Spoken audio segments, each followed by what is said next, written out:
Hi, and welcome to the Really Devotes podcast for our spoiler special on Philip Baranti's, Jack Thorne and Stephen Grahams' Adolescence on Netflix. I'm your host, Neil, and as ever, I'm joined by my two co-hosts, David and Marie. David, how's it going? It's going good, my man. It's been a good day, and this episode's gonna just drag it down. It's gonna get so sad. And Marie, emotional support, food nearby? None, to be honest. Actually, my house is quite empty, so this better not run long because I need to go shopping. We're on a timer, guys. Let's get going. Dun, dun, dun, dun, dun, dun. So, if you're a long-term listener, you'll have heard us talk previously on the podcast about Adolescence director Philip Baranti's earlier film, Boiling Point, an ambitious, low-budget, one-take film of a night at a busy restaurant starring Stephen Graham that builds to, well, the title of the film. It also came out around the same time that The Bear did. And obviously, The Bear was very similar in its style and execution and a lot more well-known. And of course, with The Bear getting more attention, the BBC were like, here's some money. Do you want to make Boiling Point into a show? And so they did that. And then it carried on the events of after the film. And although the show does start with an ambitious 11-minute oneer, it does move into a traditional format after that. David, did you know that the director, Barantini, he started as an actor and was in Band of Brothers? I did know, Neil, because I read the show notes beforehand. If you hadn't read the show notes, would you? I wouldn't have known. No, that's cheating. Band of Brothers, though. Oh, what a show! We need to do an episode of Band of Brothers. Moving into directing, Baranti made a crime thriller called Villain in 2020. But before moving on to Boiling Point in 2012, he's directed a lot of UK TV shows like Malpractice. He was on The Responder, and of course, he directed The Boiling Point, a few episodes of The Boiling Point TV show. Now, the show was co-written by lead actor Stephen Graham himself, who's previously, obviously, we mentioned, starred in Boiling Point. The other writer was Jack Thorne, a titan of UK TV and stage, having written Harry Potter and the Cursed Child, which I thought was a good thing, but Marie was like, no. Nah, that's a bad thing. That's a bad thing. It's okay. Not great. And I know Marie doesn't particularly like the Harry Potter world anyway at the moment. But The Cursed Child is just bad. It's a fun stage show, though. It's fun to see and watch. It's like, but yeah. He also did a film called Wonder, which I think was an Owen Wilson, Julia Roberts one that vaguely, I just know it existed and that's about it. But he also wrote both Enola Holmes films. So, so far.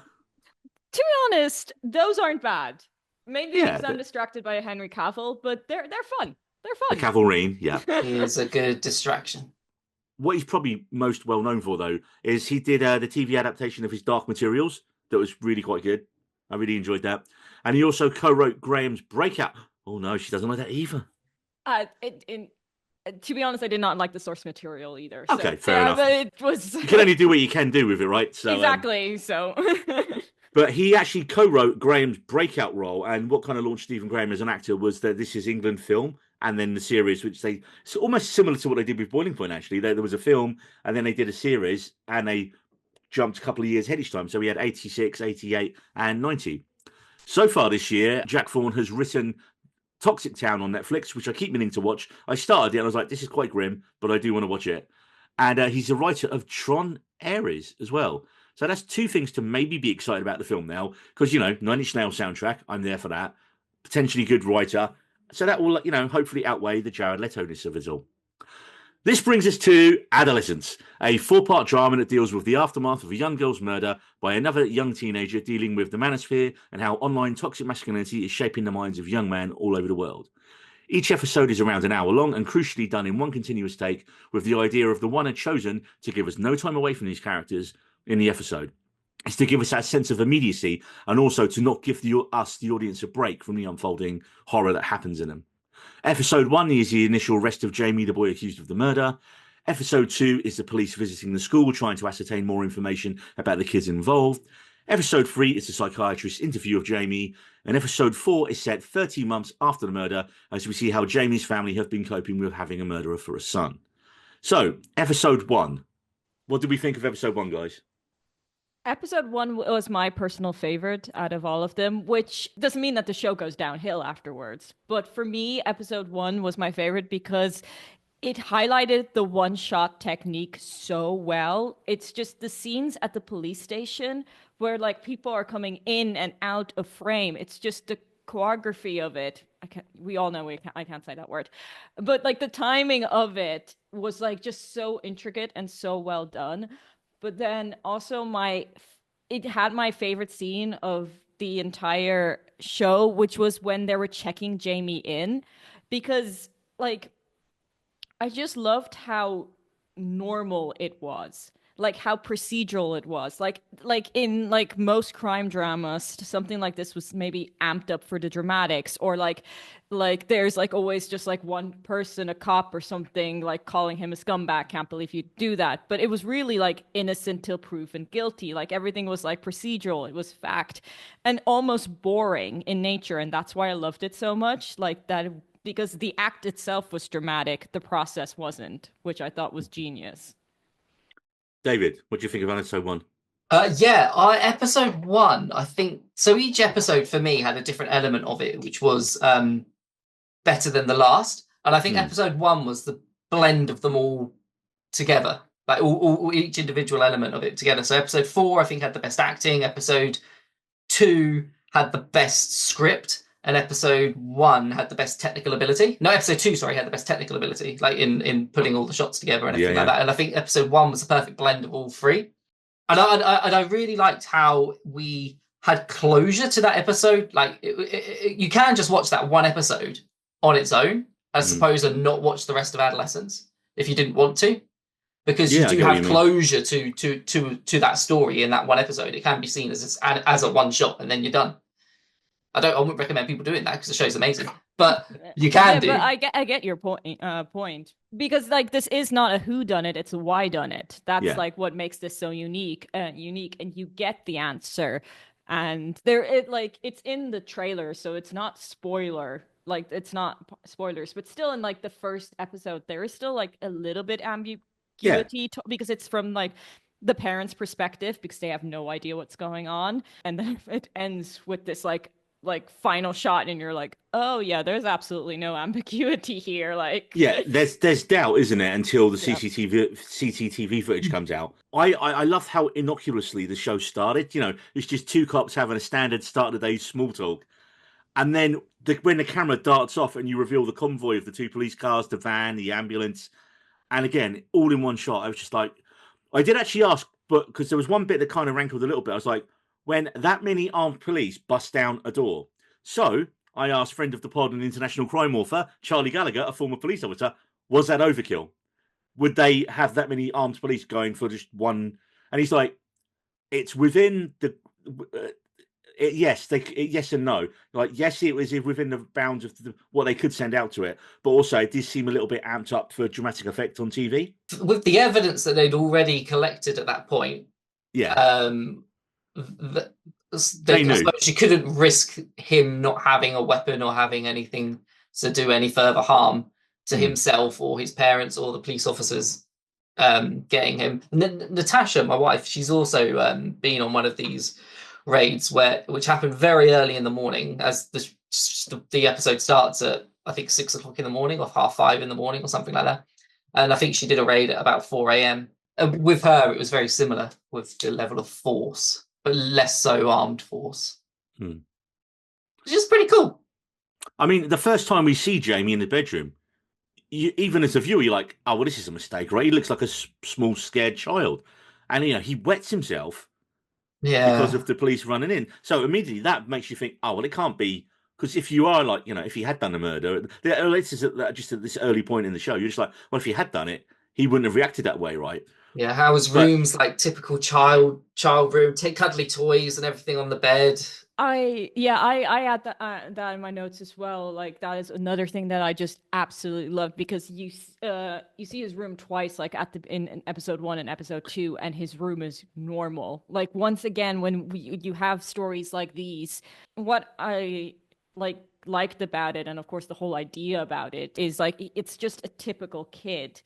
Like in past like shows, like, or in like crime dramas, when the story is told, like it's usually like a gothy teen, or he has like like heavy metal posters on the wall or something, or like a video game, or like an extreme like killing animals and stuff like that. And that's just like his room looks normal. That's one thing I liked. But then it also got me thinking about, of course, the themes of the show. And back in the day, when we were all teenagers, our room was the way to express ourselves. But these days, it's not really the case. Like these days, everything's online. Our form of expression is social media and how you present ourselves on there. It's no longer physical, it's digital. I'd say it's both. You'd do both, wouldn't you? You wouldn't just have like a blank white room, or you'd have expression within your. Have you seen behind Marie at the minute? No, yeah, that's yeah. Point noted, Neil. Well done. I mean, I think you would, but I don't know. Like my room in uni was really decorated, but there were some ones where genuinely we thought, "Oh God, this guy is a psychopath," because they had nothing, and just like. I was just thinking, my little sister's her room is very much a reflection of her personality. Then there's like also because like your parents see your room, they not necessarily see your social media. That's kind of like my point. Like there's like a facade, basically, like. The kids your now outward definitely expression could be different to your digital. Yeah, expression. that's a good point. Yeah, it was funny because I think when I think back, like when we were at school, we were the heavy metal kids, but we all had long hair, we wore our band shirts. I remember getting chucked out of a lesson once because underneath my school shirt I had an Alice in Chains shirt, and it had a picture of Jesus on a cross, and it said "Bleed the Freak" on the back. So apologies to any religious listeners, but hey, if you listen to us, then not so much. But I didn't even realise, but it was a Roman Catholic school, so that's probably why I got in trouble. But it hadn't even occurred to me that was going to be an issue like that back then. I was like, just one of my favourite band's t-shirts I'm wearing. And then you get bollocking for it. He's like, oh, wait a minute. Because I can see the issue there. What happened in my school is that someone had a band t-shirt of the Killers, and he got in trouble for that. And we were all like, okay, now that's ridiculous. And they didn't know who the Killers were. Exactly. And then he told the teacher, it's like, no, they're an actual band. And the teacher did not believe him and still insisted on giving him detention until the next day he came in with the actual CD and said, look, they're a fucking band. Like, and then I would have played them the songs. Goes, does this like sound? Is it, like just they don't sound like a band? Yeah, that's insanity. Being on the music thing, actually, this brings us nicely on to, for me, probably one of the standouts of this first episode. The detective, Ashley Waters. And he started off as a child actor. And David, he was in the Young Indiana Jones Chronicles when he was a kid. And of course, UK favourite, Grange Hill. But as a young man, he got into an argument with a traffic warden and had a gun on him. And it actually resulted in him getting 2 years in prison when he was 20. After he got out, he then had a rap career as Asher D, as a member of UK garage band So Solid Crew. Do you remember So Solid Crew? He had a gun on him in the UK. Yeah, it was a converted air pistol that could shoot actual ammo. So it wasn't like a proper gun, but it'd been converted apparently. I can see why he got arrested then. Why would you have that? Yeah. Well, he was young and stupid. But then after like his So Solid Crew days, he made a name for himself as an actor in Top Boy and Bulletproof. But then he actually recently he starred alongside Graham in 1,000 Blows, and he also got his directing start out by directing 3 episodes of that as well recently. I'd actually never seen him in anything before this, and I just thought he was so good as like the cool, calm, collected, even overly polite copper who takes the lead in The Arrest of Jamie. With the family, he's courteous and he's firm, professional. And it's only when he first sees the appointed public solicitor that you see him getting a bit angry. He's like, we're not telling you anything. There's a tonal shift, isn't there, with him? Really? And you almost feel like, and even with Jamie, he might be on your side here. Like that initial interaction where and I feel like that's almost a tactic. Oh, yeah. He's saying, get a lawyer. You're going to be asked if you want one. Make sure you've got one. Say yes. Like, it's almost like putting in, like, I'm on your side here. Look, I'm helping you out. And the lawyer, which the lawyer then very quick to say, the police are not. They're here to prove that you've done it. They're not on your side. And of course, you see that facade in the interrogation later on really just finally go because when you get the reveal of the CCTV, from this point onwards, there's no, and like you say, for us, there's no debate or question of Jamie's guilt. It's a simple fact. He is guilty. And then Bascombe says, he goes, do you want to give us a reason why, to explain? And at this point, all he keeps repeating over and over to himself and to his dad as well is, I didn't do anything wrong. But he's not saying I didn't murder her. He's saying I didn't do anything wrong. And just the weight of that sentence there, which obviously we'll get into like the later episode, where we're trying to understand why he did it. He's so on his son's side. He's so like, okay, look, he doesn't he's obviously angry at the start with the police, but once he realizes the gravity of the situation, he starts calming down and just, he's almost like an example of exactly what you would hope someone would react in that situation is. And he believes his son until he sees the CCTV. And then when he just turns and looks at him, I mean, that is heartbreaking, man. You're just like, It's that not looking that got me. It's that a reaction of just not being able to look at him, not being able to, and he speaks about it in a later episode where he's playing football and he messes up playing football and he can't even look at him during that scenario. And it plays out obviously to a much bigger extent in that interview process after the CCTV's been shown. And it's gut wrenching. It's gut wrenching. And like you say, you could have ended it there because, okay, it's been proven he's guilty. That's it. Shit. Holy crap. So it could have worked in that way. I get what you mean. He doesn't ask for his mother to be his appointed guardian. Is it called appointed person? Appointed person, I think. Appointed adult, or I don't know. Appointed adult. Appointed adult. Yeah, there's like a term. Appropriate adult, I think. Is it? Yeah, that's it. Yeah, appropriate adult. He asks for his dad, even though his mum's the one that knows all his like allergy issues, is the one that's good with blood, would be able to handle the needle scenario. But it's probably the better choice. He still chooses his dad, which we'll get into and find out more about in later episodes as to perhaps the reasons why he chose his dad over his mum. But that's the first sort of hint, maybe. Moment. I mean, there's so many like little nuggets. Like it's incredible because it's like 4 episodes, but like stuff that gets mentioned, like nothing doesn't get mentioned without a purpose. Like you've got like the social media and the commenting on the social media, which is like a massive plot point where she's like, oh, she commented on your post, that means you're friends. Just also such a millennial thing, like boomer thought to have when you don't understand social media.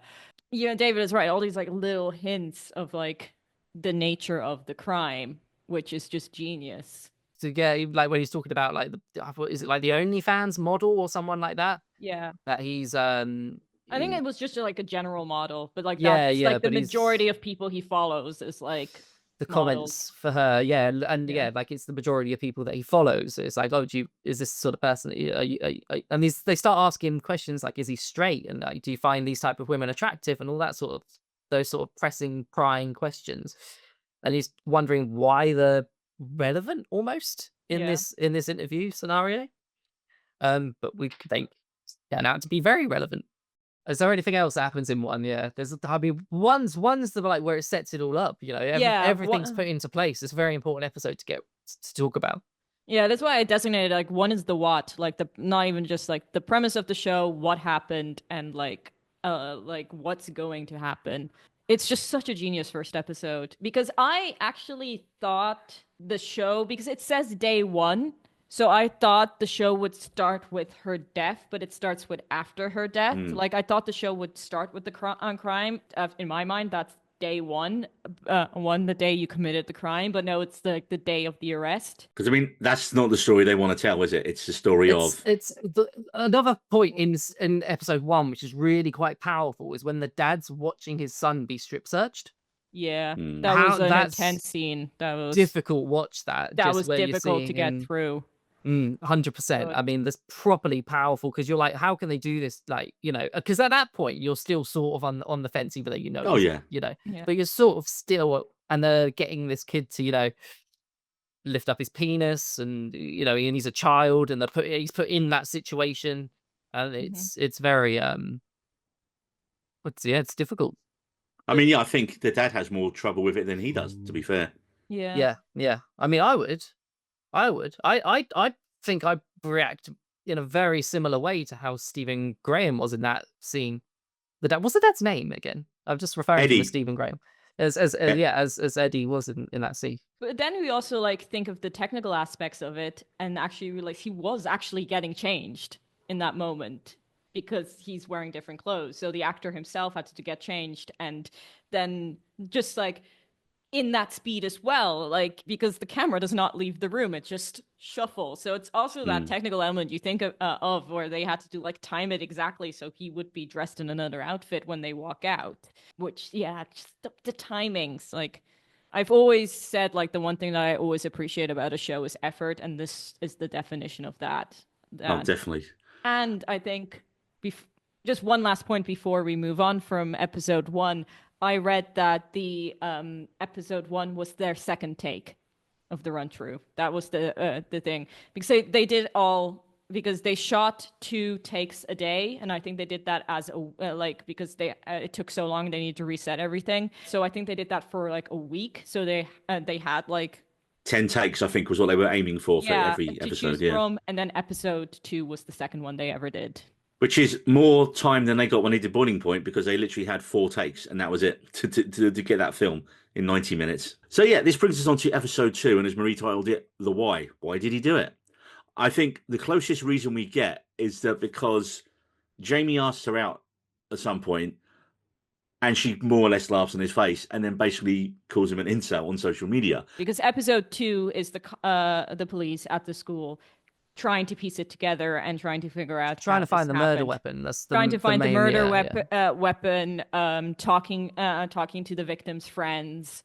An alternative like titling of this section for me was "Holy shit, teenagers are scary."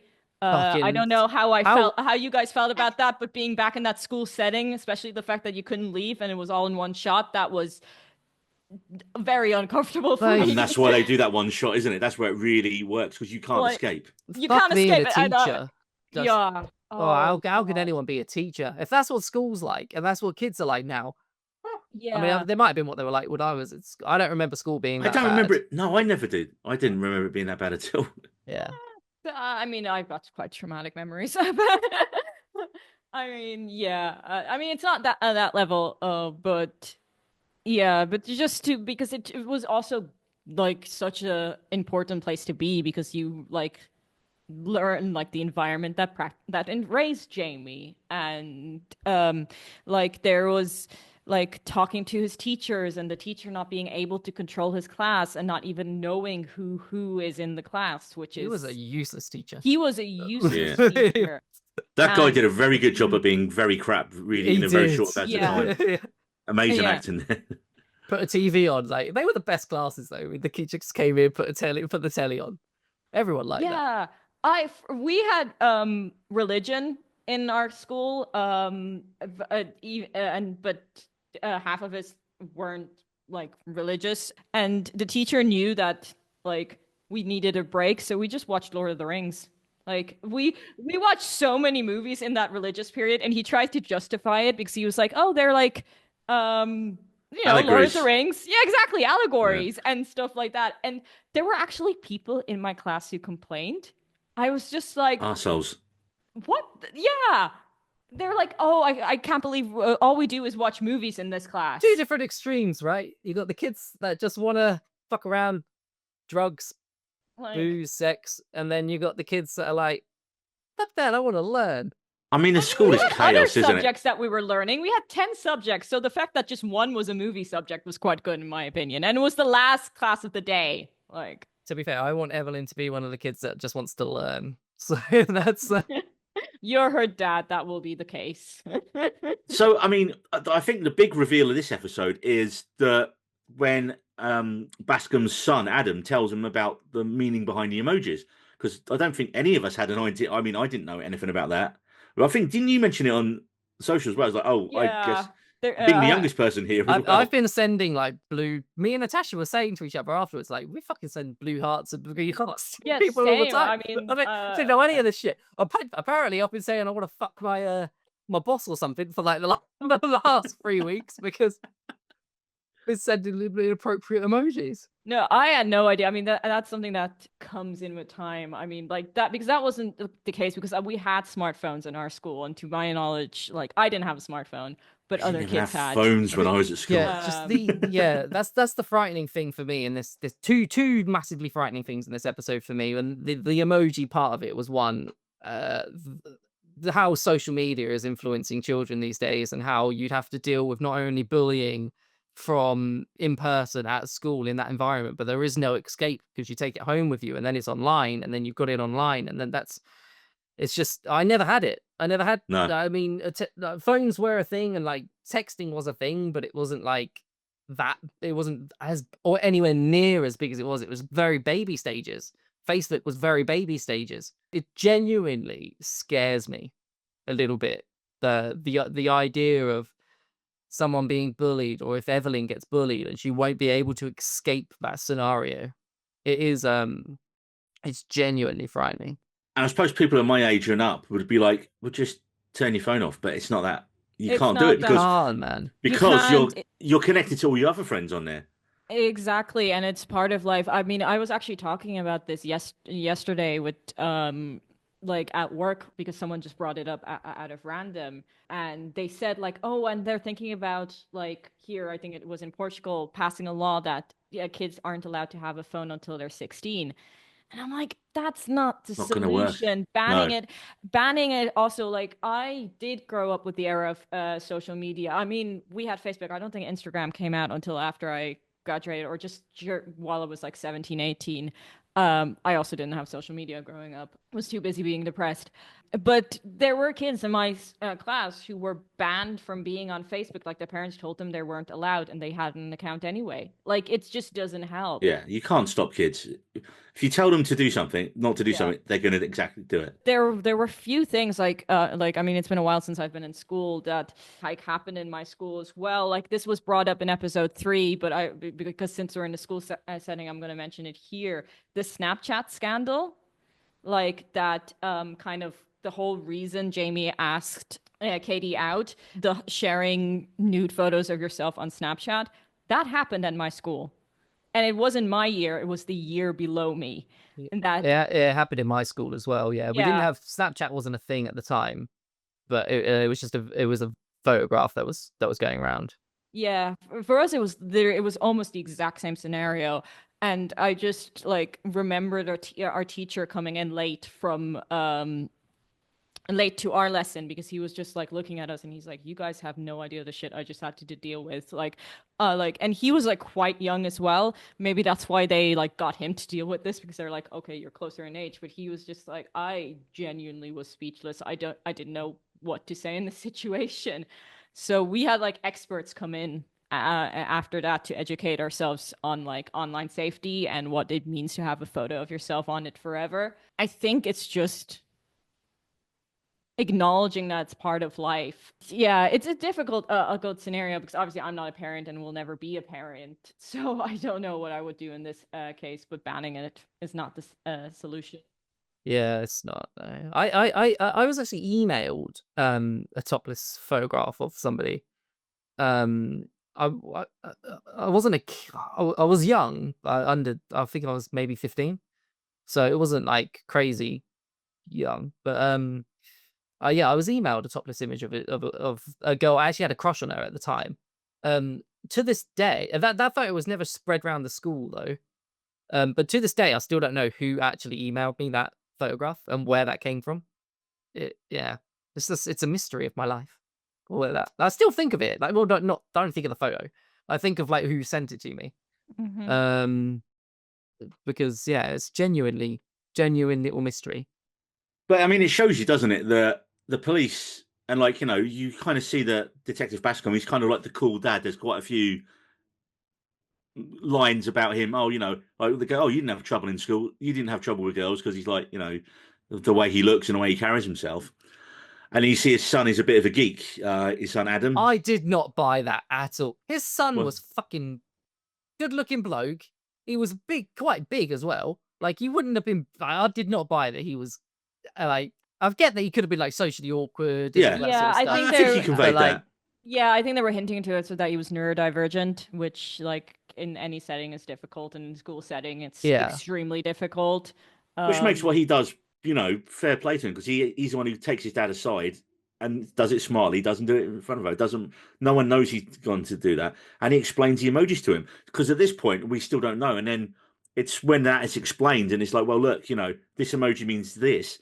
That means she was actually calling him an incel on social media. So and that's cyberbullying of Jamie actually is what probably drives confrontation. Yeah.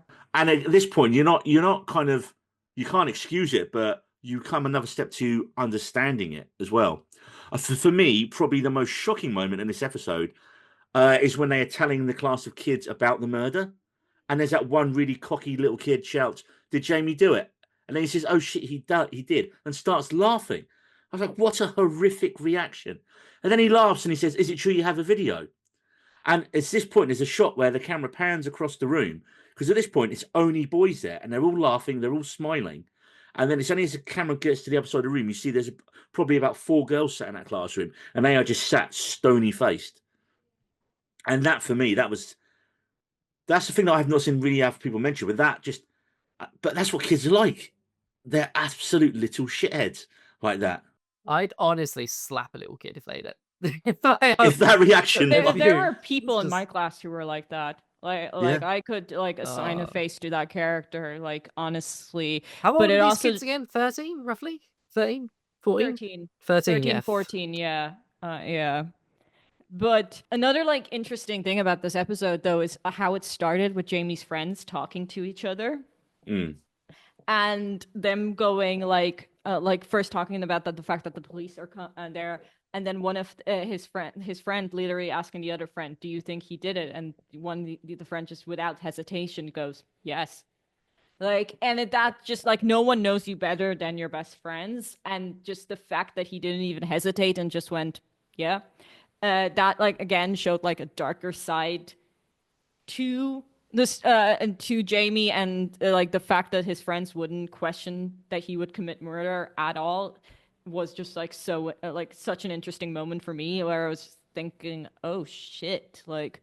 And then in a way we kind of learned it was premeditative, because we learned the origin of the knife, which was a shocking like revelation. His friend gave him the knife, and it's one of those like, what did you think would happen in this scenario? We weren't trained, like we didn't get it because it was just starting in my school on like so much on social media. But one thing we were actually educated on quite a lot was knife and knife related injuries and knife violence and stabbings, because in Ireland that is extremely common. Like, so we heard so many stories, and I don't know if you guys had this, where like the police officer comes in and tells you like a scary story to like not do drugs, to not do I think we had that. I like- think, that sounds Yeah. familiar. we had like a whole day of basically a police officer traumatizing us on like ways on like you could kill someone on the road, like and now I still don't drive. But we also did have like one like story about someone killing someone with a knife, and like the police officer was like, it was basically almost the same thing, where the police officer was like saying there was a confrontation outside someone else's house, the people wouldn't go away, and the person just ran in, grabbed a knife, and ran back out, and suddenly it went from a confrontation to a murder. And like that story stuck with me, and I think I was like 13, same Jamie's age when they told us. So we did get like a lot of conversation in that, but it's just, that was just the nature of the murder weapon is another thing that just like hit close to home, because I grew up just hearing stabbings on the radio, which I still remember when my relatives from Germany came over and heard the radio, they were like, what is this? Because it's like every news report started off with like a teenager got stabbed in this area of Dublin. I lived in a nice area of Dublin, by the way. It's just the news. Well, the obvious one to talk about is the technical work that went into the one shots. At 42 minutes 42, the drone shot. Well, just before that, going through the window as well. Through the window. The chase sequence. Yeah, that whole chase sequence, yeah. Like, cameras are heavy, man. Running in that speed after someone and keeping cameras are lighter now. Cameras are lighter. But from a technical aspect, episode 2 I think was the most impressive. Episode 4 I also found very impressive. But two for me got like was incredible. Like how that the window wasn't even there, that it was all done in Yeah. post, and so the camera literally just walks through the wall because the wall doesn't exist. That's And very then clever. obviously attaching it to the drone to land Stephen Graham, and then it was they're catching it again. Yeah, the first time I saw that, I was like, how have they gone from handheld to a drone shot? Because I wasn't really thinking about it the first time because I was obviously caught up in the show. And then I played it back 2 or 3 times, and it's like, and I was trying to find the exact point when they catch the camera and when it takes off and when they catch it. I was trying to find that exact point. And I think obviously it's when it takes off, it's when Jade stops when outside the school, her best friend, who obviously understandably is just very angry the whole way through the episode. Great performance by that young actress as well. And that's when they attach it, when like that it's kind of like that's literally when they put it on there when she's standing and just like having a moment as she walks out of school. And then I think it's like a 2-3 minute shot where it just pans over the school, and like you say, and it comes onto Graham's character Eddie, who is laying flowers. He doesn't even have to say anything, and just the other thing is I love how just the locality of everything. I was about to say that, like, the location scouting on this was like on another level, like making sure that like the school was the right distance from the murder scene, and that the drone would like have something interesting to fly about. It's like, again, the technical aspects is just so interesting. I mentioned 2 things that frightened me just to my core. The other one is the Andrew Tate influence on school children and boys, and again it's mentioned in this one, and maybe potentially why the misogynistic views and come into it.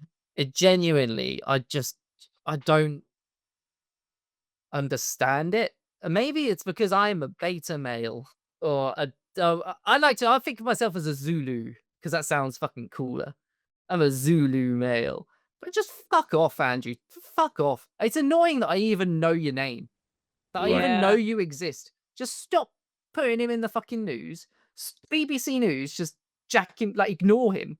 And then he'll just deplete into irrelevance. And that's what you need. Just stop fucking giving him a platform. And then hopefully end up in a really nasty Romanian prison. So that's the best we can hope for. Just the whole, but the influence that he has on children it's scary. Just because they see him, and they'll see him with his fucking ripped abs, and they might see him with a woman that's just in a half naked state, and they'll think, "Fuck yeah, man, that's the life," and it ain't.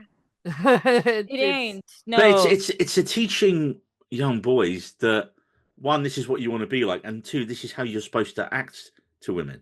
Just honestly, between that and how pornography is as well, and the kids being seeing pornography at the moment, and like how women are treated in pornography, there are so many issues with women. I mean, it's why I couldn't watch Euphoria. I couldn't watch past the first episode of Euphoria because I hated how men were seeing how women should be treated during sex. I was just like, what the fuck is this? I ain't watching this, and just gave up with it because. I never even started it.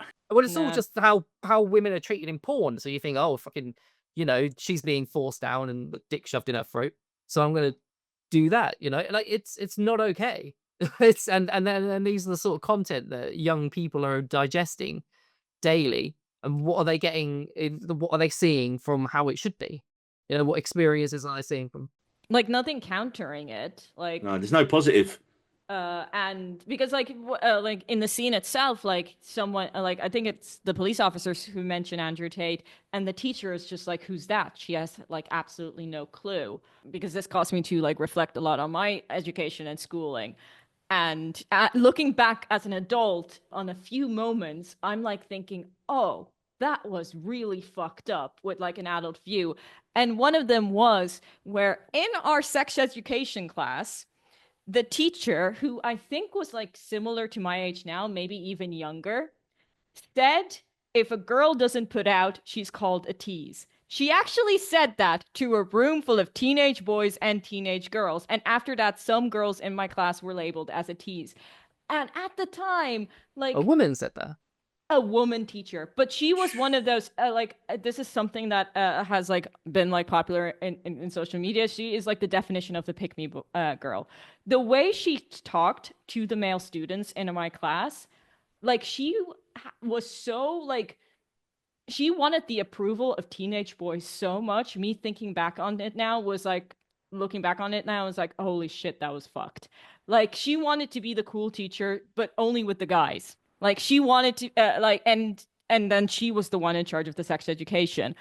And it's just like the way she said it. She's like, oh yeah, and if a girl changes her mind before sex, she could be labeled as a tease. And I'm like, and of course, at the time I didn't. At the time, I didn't question it, but now, as a fully grown adult, looking back at it, it's just like, holy shit, that was fucked up. Yeah. Like, and teaching, and that's how you teach sex education in school. And I mean, I was trying to think back to like when I was at school, and as it's the time for humiliating stories, here you go. Here's one. So I remember there was a girl in our year that I wanted to ask out, and being it in the 90s, I made her a mixtape. Handed her a Aw. mixtape. Dude, that is so sweet. that is so cute. Yes, You and made then me a mixtape. well, and I think I gave it to her on a Friday. I remember coming on the Monday, and she literally just walks back, hands me it back. I was like, I don't want to go out with you. But bizarre, and at the time, I was just like, but it's how you react to that, right? I was just like, I mean, that's a gut punch, isn't it? Like, you'd have felt really fucking shit and awful afterwards. especially if she did it in the playground in front of like pretty much everyone. And you just like, but it's how you react to that. Now, if modern day, if that happened, you'd get from these kids, they'd get violent, they'd be absolute assholes about it. I just got really sad and went off and listened to like all kids. Don't label not all kids. Yeah, No, all kids, but like usually the normal reaction is, well, I didn't want to go out with you anyway. I just thought you were the ugliest one. Which again, something that's been. I didn't even do that. I just walked sadly off and listened to like depressing music. Yeah, one of my best friends, something similar. He handed a bunch of flowers to a girl at a dance and asked her, "Did she want to dance?" And she said no, and it was quite. People started taking the piss out of him at the time as well. For it, and it was spread that he asked this girl out, and he sort of his words to her, I think, was like, "You're lost" or something like that, and it was taken as a bit of a piss because this girl was really pretty and my mate was maybe seen as a bit awkward at the time. I mean, he had a point though, because my mate's fucking hot now and he's earning 6-figure salary, he's fucking loaded, and just but and I mean, the girl's probably doing really well for herself as well. I don't know. It's that sort of, like you say, it's that reaction. Well, and that the positive side to all that situation, and I guess in the way I reacted was, a load of her friends were like, "Oh, that was like you. Oh, that was really sweet." Oh, so that actually boosted my popularity, bizarrely. And then, like a year later, suddenly I'm in a band and I play guitar. So it was great after that. But it was just how you react. My reaction wasn't to like get angry at her for her reaction. It was like, oh well, move on. Like, life's too short. Even then I was just like, well, move on, doesn't matter. Yeah, I mean, there's, to be honest, no bad person in that situation, because like if she didn't feel the same, she didn't feel the same. Because I mean, she could have not done it in front of everyone. Okay, maybe that's a bit of a downside, but I mean, this is also just like, you don't know how to deal with confrontation as a teenager. I spent my first school dance hidden in a bathroom because I didn't want to dance with someone and I didn't know how to tell him. Oh, you should have just danced. Just have a dance. Because well, I was closeted. I just did not know like what what was happening. You were literally closeted. I was literally closeted in a cubicle. Like, are you? Oh, the friend. We actually I actually do have like a point about her. Like, when we meet her, she's being like very unhelpful towards the police, which is something like at first like stood out to me as strange, because it's like, well, her friend was murdered. Shouldn't any information help? But like, I think it's just like also how like hopeless she felt in that moment, because there was like the crime was already committed. There was nothing you could do. But then, like, as the episode goes on and you find out about the meanings behind the social media, you kind of realize, oh, she didn't say anything because she knew her friend was bullying him, and then stayed quiet about it.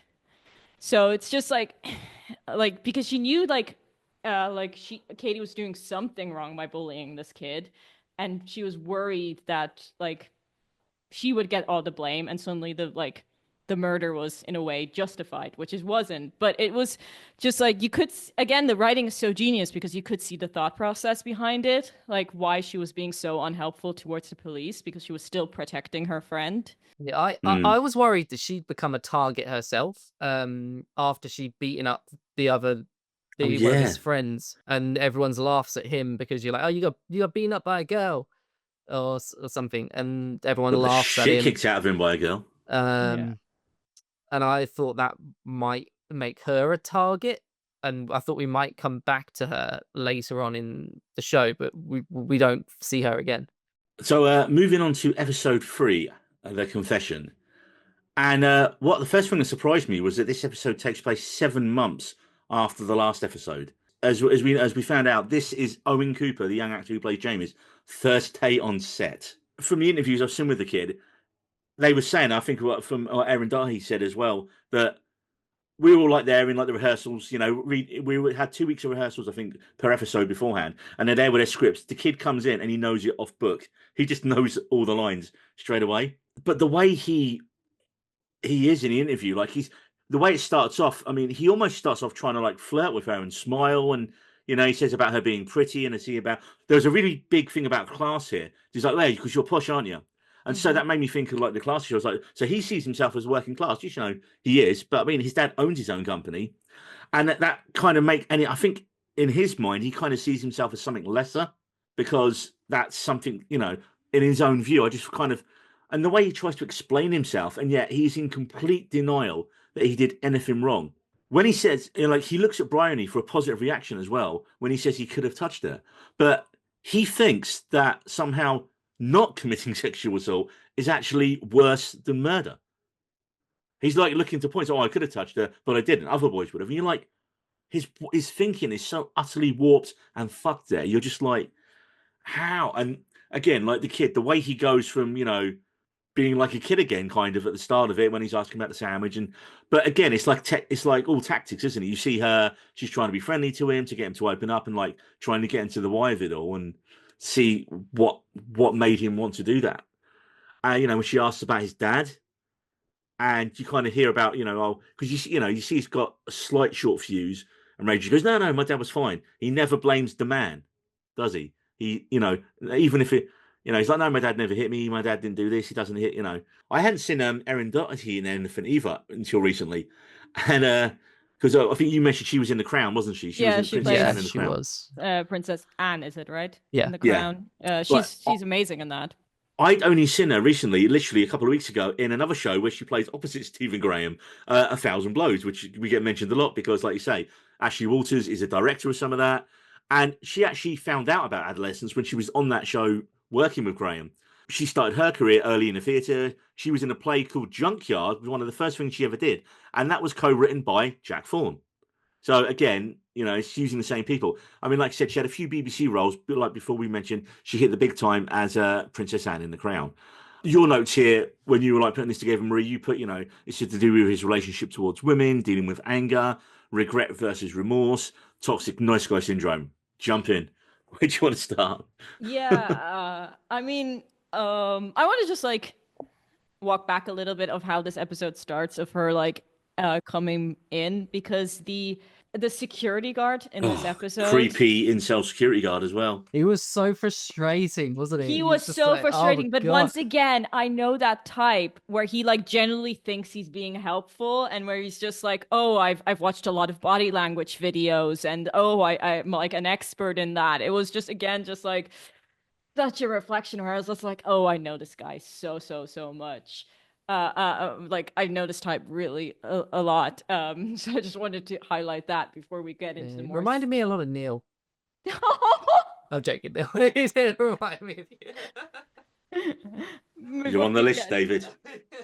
Because in the end, at the end of the day, it is just them two in a room. Like we sometimes leave the room, but it stays on them. And one thing I do think is interesting, what you just said, Neil, like him, like. I mean, you said his perspective is so warped, saying like I could have assaulted her, but I didn't. In a much smaller scale, like in a less serious scale, it's men trying to justify doing a bad thing, men justifying to be shitty by pointing out that they could have done a Could less have been shitty worse. thing.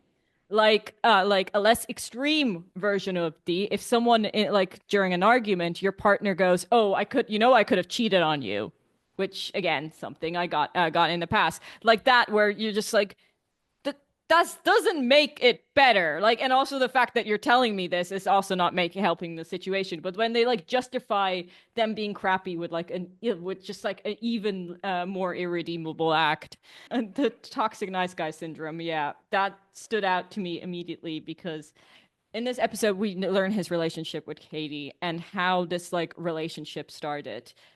And Neil brought this up, where he asked her out, and the reason he asked her out and the justification of it, because her nudes got leaked. And he says this, and it's again, it hit where he was just like, "Oh, she was weak in that moment, and that's why I asked her out." It just, because she was weak, and that's why I thought I had a chance. And it just. But that framing, that thinking, that is all from people like Tate, isn't it? I mean, not just Tate. I mean, I see, they've been recently, and I think it is Andrew Tate was a jumping off point recently on social media. There's been so many pickup artist culture where they're literally men on in their cars going, "Don't take no for an answer." If a girl says no, you're not asking hard enough. And it's just no means no. But yeah, that is that back in the day, there was the whole negging culture where you say something bad about a person, that was so many films, wasn't it? And Yeah. shows. Sorry, what's this? Explain this one. Negging. Negging. So, because David is a decent guy, he doesn't know about this. So basically, before you ask someone out, you give them a backhanded compliment. Someone would say, "Oh, a girl of your shape would probably not be able to pull off that dress, but you can." So you're basically giving her a compliment, but calling her fat at the same time.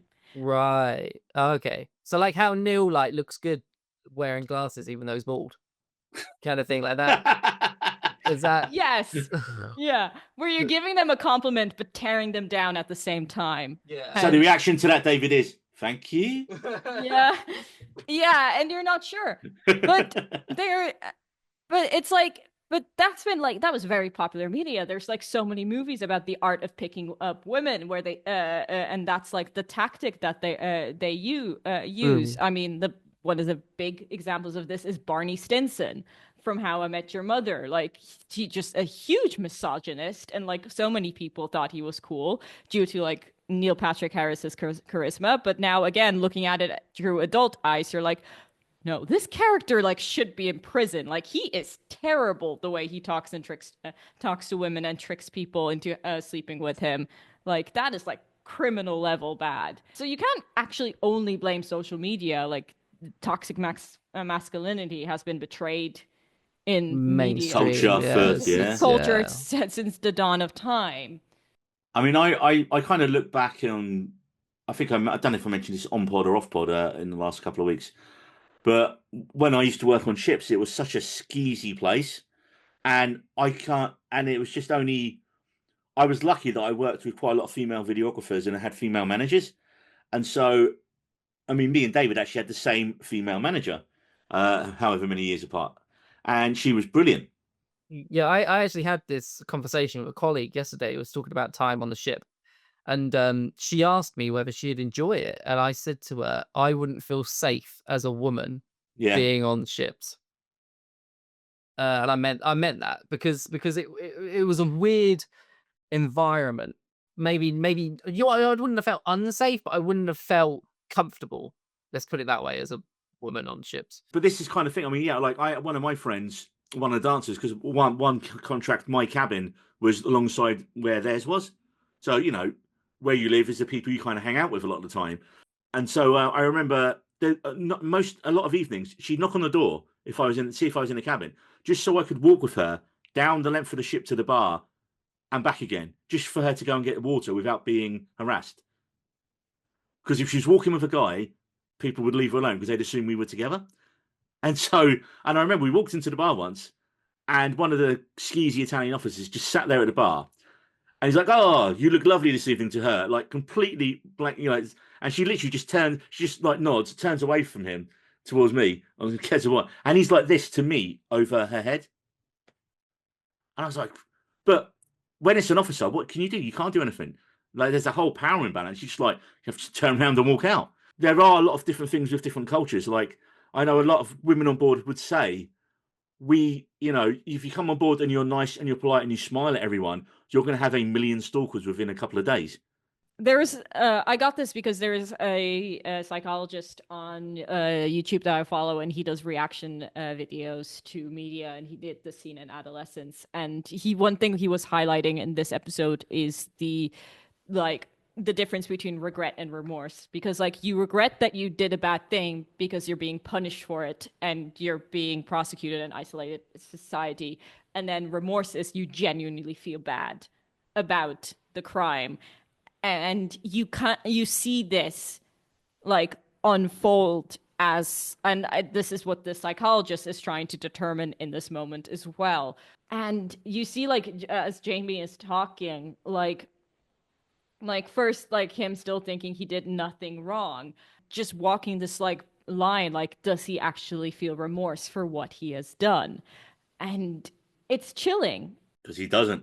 One thing what this show does really well, like even though like Jamie did commit murder, but it still doesn't paint anyone as like an uber villain. Like every character is human. Like I think it's to do with the realism they're trying to portray. The realism, isn't it? I wouldn't go so far as to call Jamie a psychopath. Like I wouldn't. I know what you mean. Yeah. It's yeah. hard to Yeah. Like, I mean, when the episode started and she walked in and he wasn't like, because we're so used to seeing, the person comes in to talk to someone in jail, they're chained to the thing, and he was just walking around with her. I was like, wouldn't the guard stay in there with her the whole time? No. I mean, even at this point, because it's still innocent till proven guilty. Like he hasn't been charged with a crime yet.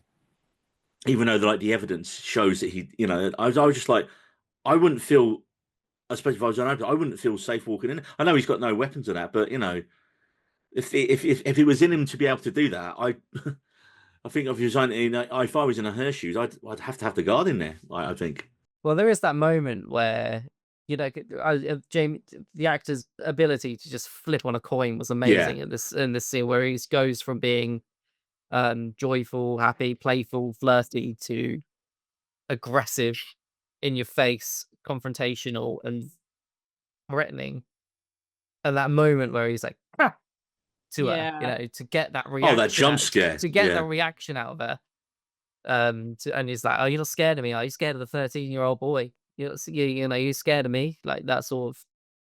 There was a bit earlier on as well when he yawned because he said he was really tired, the actor, and he yawned, and she threw an ad lib in. He goes, "I'm sorry, am I boring you, Jamie?" And he didn't know, and it almost threw him for a minute, but they left it in because it showed you had it on his face how he was recalculating how he was going to respond to it. And again, it was so well done. Yeah, and the disconnect for that, because like yawning is a sign of disrespect. She ran with it. Showing because that's another way to show your dominance. Like, oh, you're boring me. Like, you're not interesting. Like yawning could be just like another sign. And it's just from the moment she sits down, he's the one trying to control the conversation, which is like obvious. And then obviously like it kind of flips and he realizes that he's losing control of the conversation, and then he blames her because he's saying, "Oh, you're putting words in my mouth. You're twisting my words. You're making me say things." Again, it's her fault, not his. She's the one who made him say it. It'd be interesting to see that play out, that entire thing play out, but if she was a man. Well, because he does say... Yeah. The defense sent a male psychologist, whereas the prosecution sent a female psychologist. Like gotcha. There is another like tactic there. Yeah. Because it is what's on focus here is his relationship towards women and how he treats women. We also learned that there aren't that many women in his life other than his mom and his sister. The one thing that I did want to talk about, in episode 2, which has just come to my mind, is how the sergeant mentions that no one's going to remember Katie. Everyone's going to remember Jamie. And I liked that they mentioned that, because this story is very much Jamie's story, and there's no real mention of the victim in the whole show. But that's a choice they've made, because if they that's did why focus I on her, liked that it was mentioned in that moment that she's important and significant, and people would need to remember her. And the DI was, defending her, and he was really good in it. He was very good. Ashley Walters as Bascom, yeah. I mean, and of course, as we get to the end of episode 3, just when he like has that rage out and you see her, she's still quite calm, but it's her reaction once he's left the room, and she's kind of just, you see her doing her breathing, trying to calm down, and then she looks at the and then I think did she brush the sandwich or looks at the sandwich or something, and it absolutely just sets her off. Yeah, it's just like, because like it's like a bit of a, like, how something like what started off like a nice gesture at the beginning, like has been tainted. Like she can't even look at it anymore.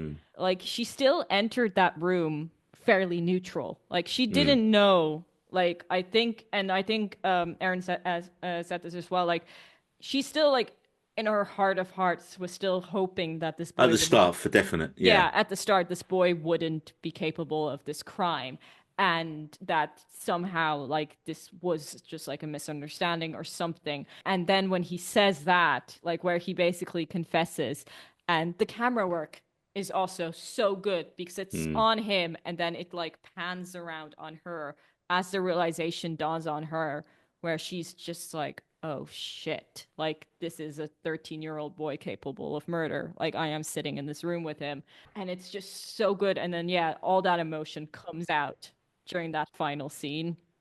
Yeah. And I read in the behind the scenes that in rehearsals he didn't hit every single window. He only did like one.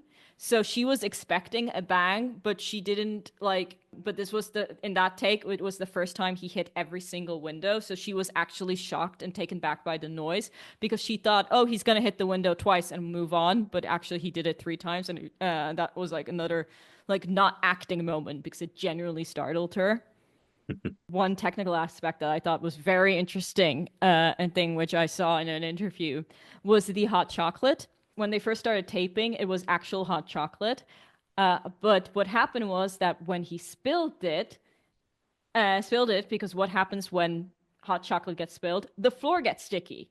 And that impacted the movement of the camera because the floor was sticky. And so they had to, in future takes, replace the hot chocolate with water. And that is, again, one of those technical aspects you don't think about. Like, what happens if you spill hot chocolate? Because there is no, like, reset time where you clean everything thing. So they had to, like, think around that. It's just, like, another little element, like, behind the scenes, a fact that I thought was so interesting. So this brings us up to episode 4, as Marie's titled it, The Aftermath and Living with Guilt. And for me, I applauded this episode because originally I was concerned, David, because you said your wife's parents had watched it and they didn't like the ending. Yeah, I don't know what the fuck's the matter with them. David's in-laws, everyone. No, but I was just like, oh no, is it not going to have a good ending? That because I was rethinking it going in. Did we ever find out why they didn't like the ending? What was their reason? I haven't had the conversation with them. It might have been because they were expecting maybe to find out what he got charged, or what he got sentenced, or what he or finding out maybe what the psychiatrist's report was that she was actually putting together. Like, because you don't actually find that any of that out. It's all very it's all, well, the psychiatrist's report, you could gather what it's going to be through her acting and her response and everything like that. What Marie was mentioning. But the sentence that he's going to get given, and that there was no like. Yeah, I think people wanted that, didn't they? Like you said, you get the what in the episode 1, but the rest of it isn't relevant to that. Again, it's the nature of the show because it's a wide on it. Like the whole, like it's that's why this sets it off from any different like crime. Yeah, it stands drama. out from like similar shows of the ilk. Similar shows. The only like kind of similar one, like for me, would be Broadchurch. Like before it got shit. Because season 2 shows the aftermath of the crime and the family dealing with that and the court case that follows. like that's not what the show is. No. I mean, I want to talk briefly about Stephen Graham here, because as I mentioned earlier, he is, as Eddie, he's like the family man. He seems like a generally good dad. You do have the hints of the classic male rage of someone of his age. His relationship with the neighbor. I genuinely found it really funny. But again, we all have, like, we could all say, we have a neighbor like that. Like, yeah, but I thought it was interesting as well that the neighbor was a woman, and that's an interaction that Jamie's seeing from his dad towards a woman. I mean, this episode's kind of a free-hander, isn't it? With his wife, his daughter, and him.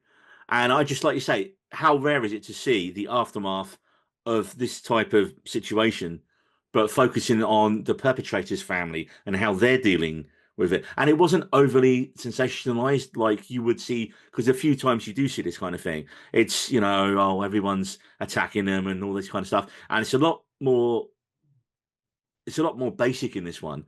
As I said again, with Stephen Graham, for me, I think he's one of our best working actors today. For me, he's like the modern day British equivalent of De Niro at his peak, because every performance he's just searing in it. I mean, he had an early start in films like Snatch. I don't even remember him in Snatch, but apparently he was in it. Gangs New York, he was in that. Didn't realize he was in that. For me, it was his breakthrough role for a lot of people was he played Combo in Shane Meadows' This Is England, playing like a racist skinhead. The first thing I saw him in was Boardwalk Empire, from the creators of The Sopranos, about Boardwalk Empire. Yeah, and Steve Buscemi, yeah. Steve Buscemi is like, and like it was like a 1920s style Sopranos in the crime family. But he played a young Al Capone in that, and he wasn't one of the main characters, but always you'd kind of pop off to Chicago and see him in that. And he was really good. And then, of course, literally, like I've mentioned multiple times in this episode, he was just in 1,000 Blows with Erin Dougherty and Ashley Walters, and he was amazing in it. Anyone would react, I think, if they had to go through the shit he'd gone through in the last 13 months. You see him really struggling with just trying to keep things normal. It's his birthday. He doesn't want to make a big deal out of it. He just wants to like I say, let's go to the pictures. Let's get a Chinese. How many of us say that exact same thing when we just want a quiet night? Like, say it every day. You're say always every at the cinema. Yeah, always at the cinema. We there. love our Chinese. I love my Chinese around the corner. You see that when he explodes, like, there was even a tiny bit of humor in it when they they write nonce on the van, and he's like, well, who's the nonce? It wasn't like, is he saying I'm a nonce? I'm not gonna lie, I had to Google what nonce was. David, you're so beautifully innocent. I love it. I did get it right. It was, yes, like a child molester, but I didn't know that just off the bat. Like I say, later on when he catches up with the kids on it, and he just kind of, what's he do? He just shoves one of them down, doesn't he? He doesn't actually. He threatens them, and he's just like, you think it's funny because I throws them to the ground, throws their bike, and that's kind of it. Yeah. And that's not even the worst part. For me, the worst part is, again, like the creepy guy in episode 3, the creepy guy who's shown her in, you have creepy incel guy in the store who's like, we all support him. You get yourself a good lawyer. And I was like, no. Set up a fundraiser petition. The fundraiser, give money to it. Yeah. Yeah, and did he mention that there was a community on Reddit? Like he did mention like there was like an online community or something like that where it was like we all know the truth, and it's just like yeah. Once again, too many people, that are like that. For me, this episode for me was the best acted episode of the entire show, and the slow build up to his like emotional breakdown at the end of the episode, and I cried my eyes out at the end of this episode because I projected so much of myself onto, and so much of my own current fears onto him, and I genuinely found it so emotional, and I overwhelmed me, and I cried my eyes out at the end of that because I'm the only person on the pod that is a dad. The fear of not being the good dad, or making mistakes, and not knowing, just everything like that, not being there when you need to be, not being the person that they want to see in you, that they, being the person that you want you to be, or, because you're their life. I'm Evelyn's life at the moment. She literally knows nothing else but me and my wife, obviously. And as that grows, her life will expand, but you're still going to be that person. And the fear of that not being correct, that the fear of that not not being the person that she wants me to be, or not living up to her, is genuine. Like, I can't even I can't put it to words. And the emotional breakdown that he had, I just projected so hard, and I was just found it so emotional. I mean, what I really liked about this episode is usually in these type of shows when you see the family, and it'll be the family's fault. There'll be someone in the past that set the kid on the way from like the dad or family members and that. And you and I like how they kind of make you think that early on when they ask the questions about, oh, did he ever touch you and that? He's like, well, no, no, no, no. Did he? And he goes, oh, he got angry at this and that. But that's just him not being able to portray his emotions properly as a man of that age from that kind of background. It's nothing more than that. You see that he's trying the best he can to hold his family together. When he mentions his dad used to beat him, my dad used to beat me with a belt or something when I was his age, and I was trying my best with him. I didn't do any of that. I wanted to be better, and it just resonates so hard. I mean, my dad never beat me. My dad was a great dad, but you still have that wanting to be better. But you hear those stories from your parents, don't you? Exactly. I mean, I think fair play. Like, his daughter was superb in this episode because she's barely really been mentioned, featured in it as well. But the actress, I forget the actress's name, but she's so good, and you see how well she's dealing with it all, and she's probably dealing with it better than the parents are. I mean, the mum's just kind of like walking on eggshells, afraid to she just wants to keep everything as normal. She doesn't want to rock the boat, and it's only when she's kind of pushed to, she has to say to him, "Look, it wasn't anything you did. It wasn't." Well, she's dealing with it as well, though. Yeah, her suffering and is equally as important. Her performance as well was just fantastic. I mean, the line he says to her, he goes, "But how did we make him?" So I was literally struggling just to say the next line there. It's the line where she says, "Yeah, how do we make him?" And he goes, "The same way we made her." I mean, that line, man, because both parents clearly think that, especially Eddie, feel that they are to blame there and that they should have done more. But then, like, his wife kind of brings it back round to him, and he's just like, "No, look at her. It wasn't our fault because we raised her." From a technical aspect of I was equally as blown away by how the camera managed to be put onto the van. Then taken off, and then just as blown away as by how it managed to be on a drone. Did you see the behind the scenes of how they built that? I didn't know. I saw the drone one, but I didn't see the behind the scenes of that. The van, because basically the actors weren't driving the car. It was basically almost like a go-kart setup. So there was a second steering wheel on top of the van. So someone was like sitting on top of the van driving. So the actors could just focus on delivering the lines and not being worried to crash. But this is again where David mentioned earlier, the spatial comes in, because it all happens to have in real time. So they have to pick a house that's also close enough to the hardware store and have the route. This is just finding the right location. I mean, the location scouts. The technical aspects of the show. I don't know they give awards to location scouts, but they should get an award here. I did wonder how the script of that, the timing of the script between distance was so well done. And I wondered whether there was a thing where, okay, we'll just keep singing until we get to a certain point or something like that, we'll continue a little bit further on into the song. Yeah, the timing of it is just insane. I think rehearsals and rooting.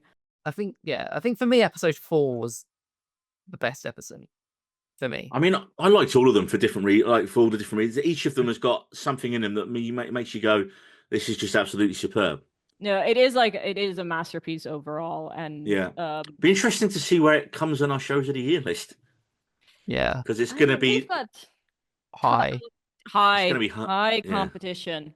But I feel like this is the kind of show like last year, like Mr. Banks versus the Post Office, where it's a story that sparks a national conversation. Yeah, responses to the show, I mean, generally it's had massive acclaim across the board for the technical aspects, the acting, the performances, and the fact it's raised these issues and it's just brought into the national conversation in the UK. I don't know about the rest of the world. Is it getting lots of mention in Portugal?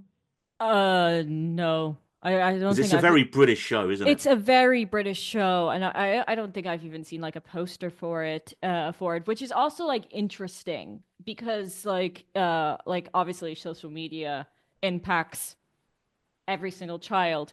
But as I said before, the nature of the crime, the fact that it's a stabbing, that's very unique to Britain and I would say Ireland. Like, because in America, it would be another murder weapon. And yeah, and I think Jose mentioned that in America, like, no one's been talking about it. Like, But I have noticed from social media quite a lot of American accounts who are in, like, in the kind of film Twitter thing. They are watching it. yeah.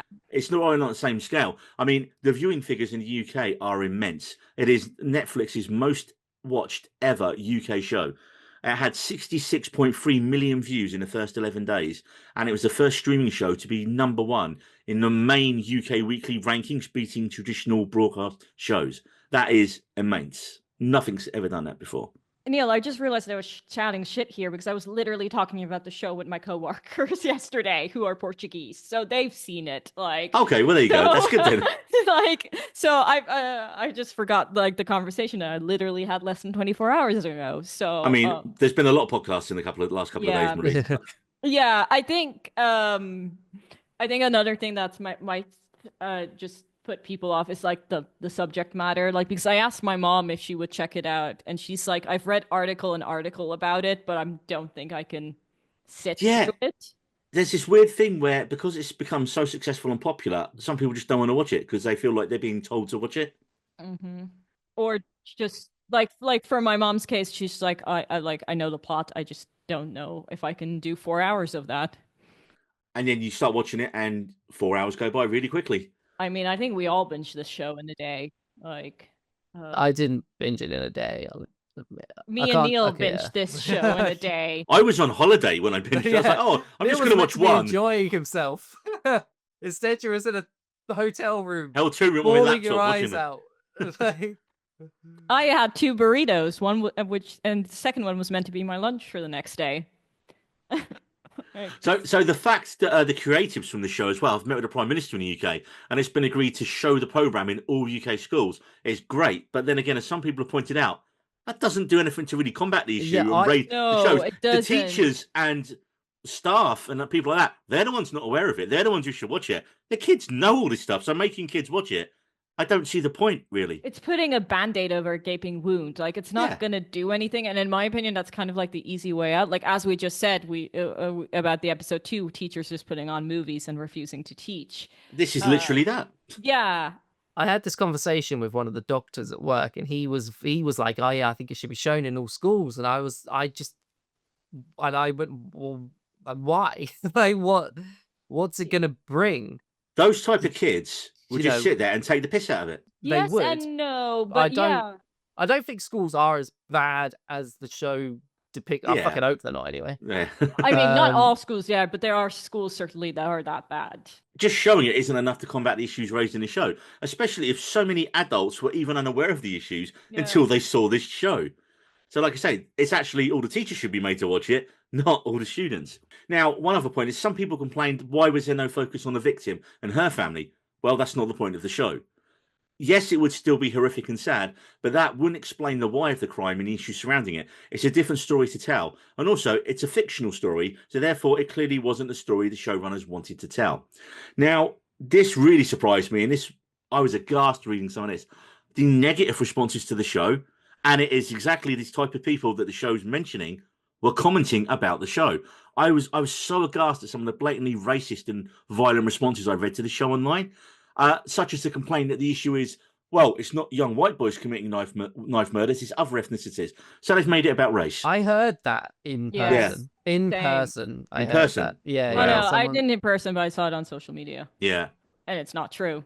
Look, the show is about misogyny amongst young men, not knife crime. Yeah, I feel if it was any other weapon than the knife, the racists would still find a way to find the show as an attack on so-called white Britain. I mean, others claim it race swapped the kid that the real story is based on. How many times have the makers said this is fiction? It is not based on any one real case, and it's an amalgamation of stuff they've heard and seen. And these people that are trying to make it about race, it's not. It's about misogyny.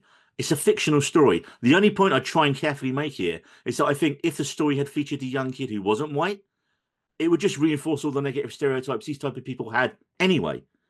And they probably won't watch it, or they would watch it and cheer it on for the wrong reasons, or agree with it, and they would miss the nuance that the creators are trying to say. And most of them probably wouldn't even watch a show. But this show, by turning the lens on them, that's what makes them upset. That's what makes them angry.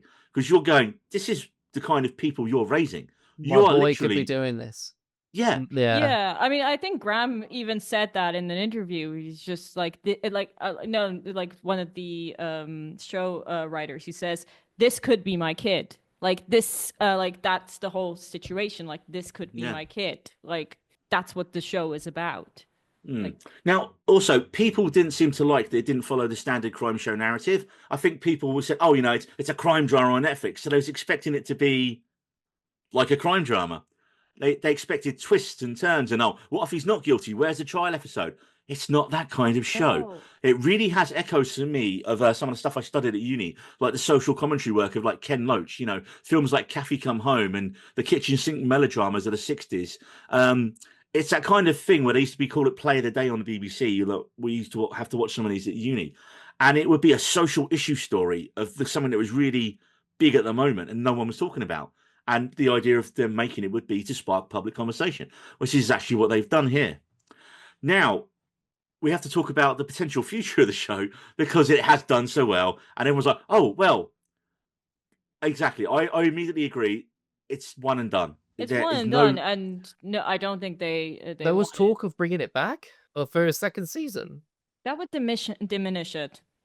So there's a couple of different things I thought about here in ways they could, because Netflix and the creators have like pretty much said, no, it's done. But obviously, as we know, money and influence and ridiculous viewing figures, they're going to want something more from this team. So I was thinking, look, if they absolutely shoved all the money and pressure on them to do a sequel, you could, and I'm just spitballing here, and I don't think they should do this. I'm clearly saying this now, but I was trying to think it through. If you did like a similar kind of thing again, you could catch up with Jamie on the inside so many years down the line and learn how he's adapting to life on the inside. Perhaps you could look at it and go, has anything in the system? I kind of thought of it like The Wire, right? So The Wire was, season 1 of The Wire was a very short, compact season. Let me get through it. That just dealt with one case.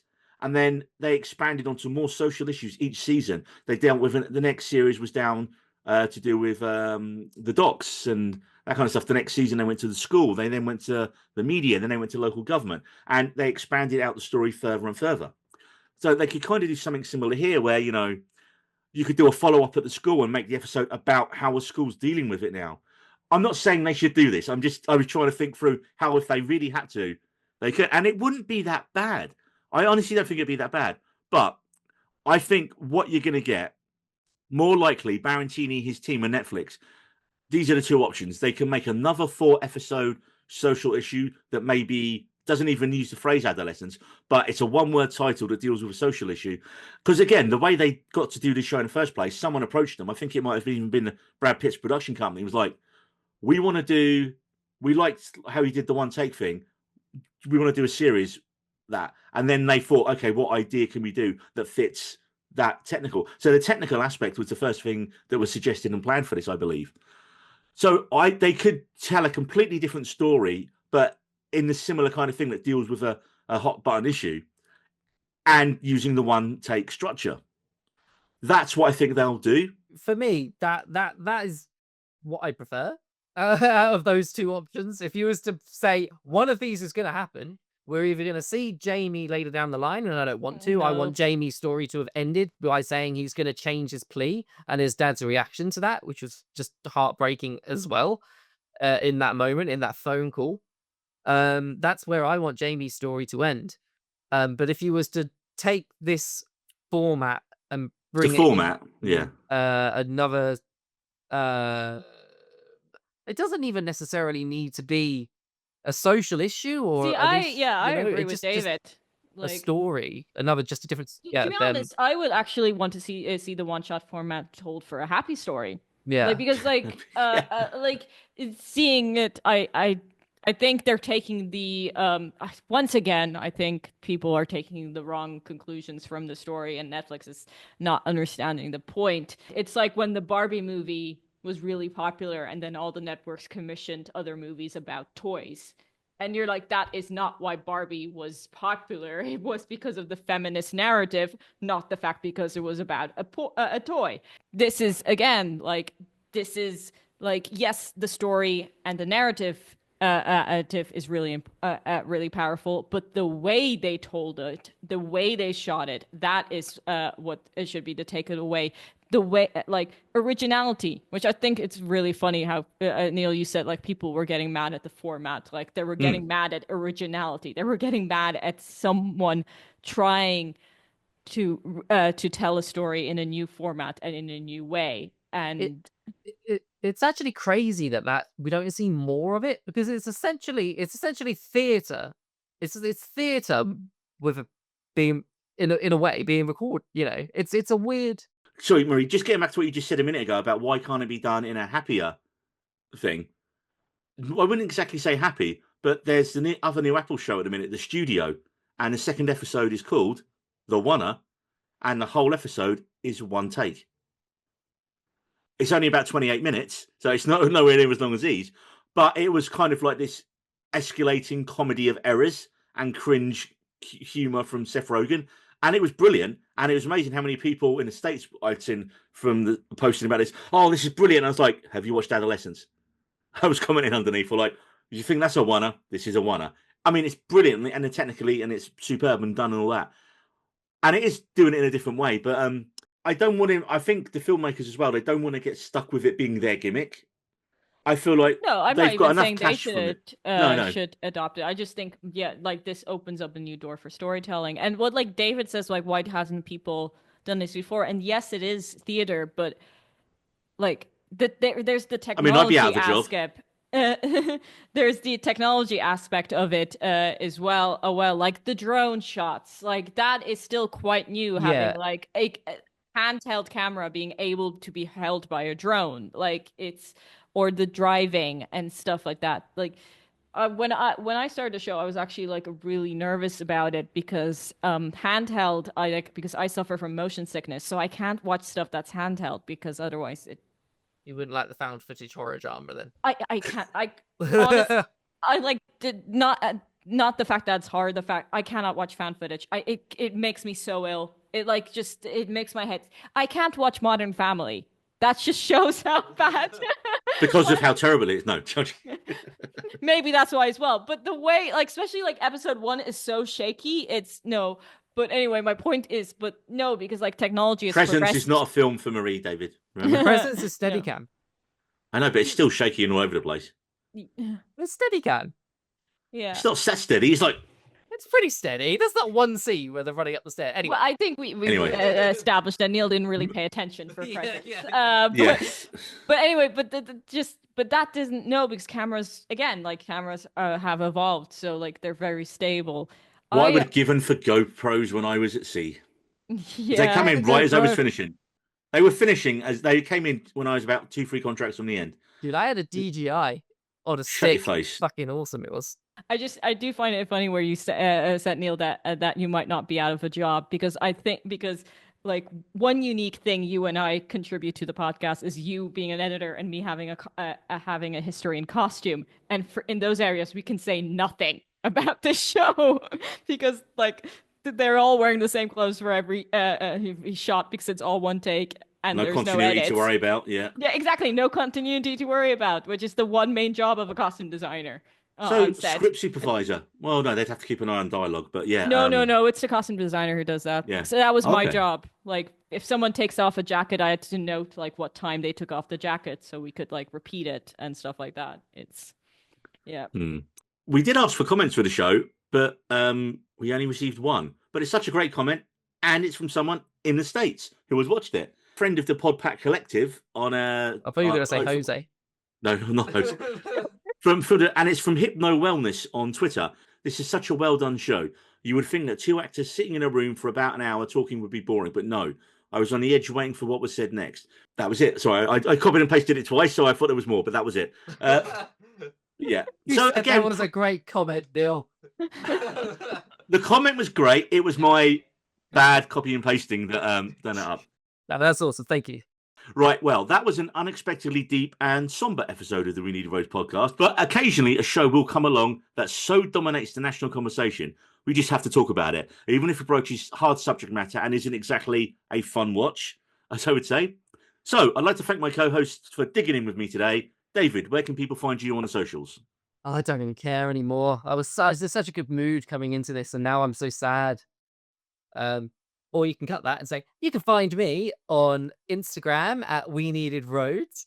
And you can also find me on Blue Sky under Long D, which now sounds inappropriate given what we've been talking about.